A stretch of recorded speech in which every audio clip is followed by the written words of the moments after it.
যখন ঝড় আসে বাতাস আসে দেখবেন বড় গাছ আগে লাগে নামে তাতে সরকার টিকে থাকবে কিনা সন্দেহ। আর সরকার যদি টিকে না থাকে তো বাংলাদেশের নির্বাচন অনিশ্চিত হবে।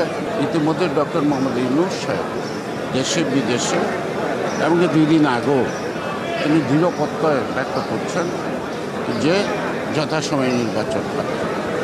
এই যথাসময়ে নির্বাচনের আগে যেই বিষয়গুলো নিয়ে আজকে আলোচনা চলছে আমি আশা করব যে সরকার এগুলো অমীমাংসা করবেন।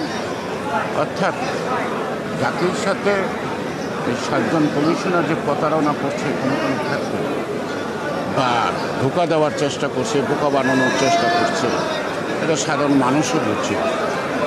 আমরা যেহেতু একটা সুষ্ঠু অবাধ নির্বাচন চাই, তাই হয়তো যেভাবে প্রতিবাদ করার কথা আমাদের পক্ষ থেকে আমরা সেইভাবে প্রতিবাদ করছি।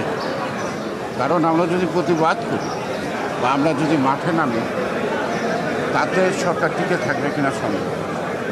আর সরকার যদি টিকে না থাকে তো বাংলাদেশের নির্বাচন অনিশ্চিত হবে, আরও অনেক কিছু আসতে পারে।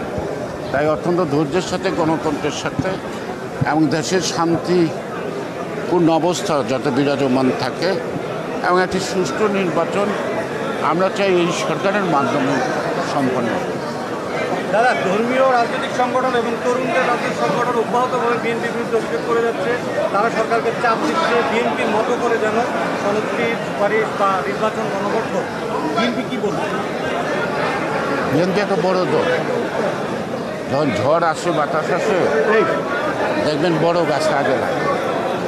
বিএনপির তো একটা সম্ভাবনা নয়।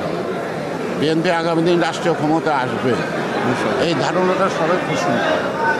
সেই কারণেই বিএনপিকে নানাভাবে বিতর্কিত করার একটা চেষ্টা অব্যাহত আছে থাকবে এবং তাদের কথার সত্যতার উত্তর দিয়ে বিএনপি তাদেরকে আমাদের সমান করতে পারে।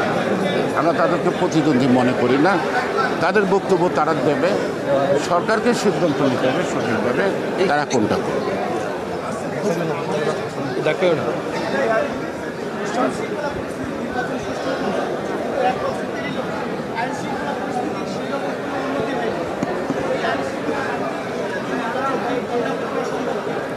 এখন প্রশ্ন তো আইনশৃঙ্খলা বাহিনীর মধ্যে তো শুধু পুলিশ নয়, তার সাথে কালকে যা দেখছেন আপনারা 3 বাহিনীর প্রধান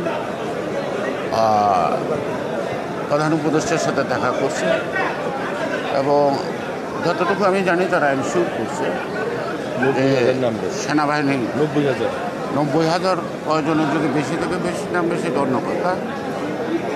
একদিকে হলো ধরেন আইন শৃঙ্খলা বাহিনীর চেয়ে বেশি হলো জনগণ যদি ভোট কেন্দ্রে সঠিকভাবে উপস্থিত হয় সেখানে কোনো ধরনের নির্বাচন গণ্ডগোল করার সুযোগ উপস্থিত থাকে না, কারণ জনগণ এটা রুখে দেয়।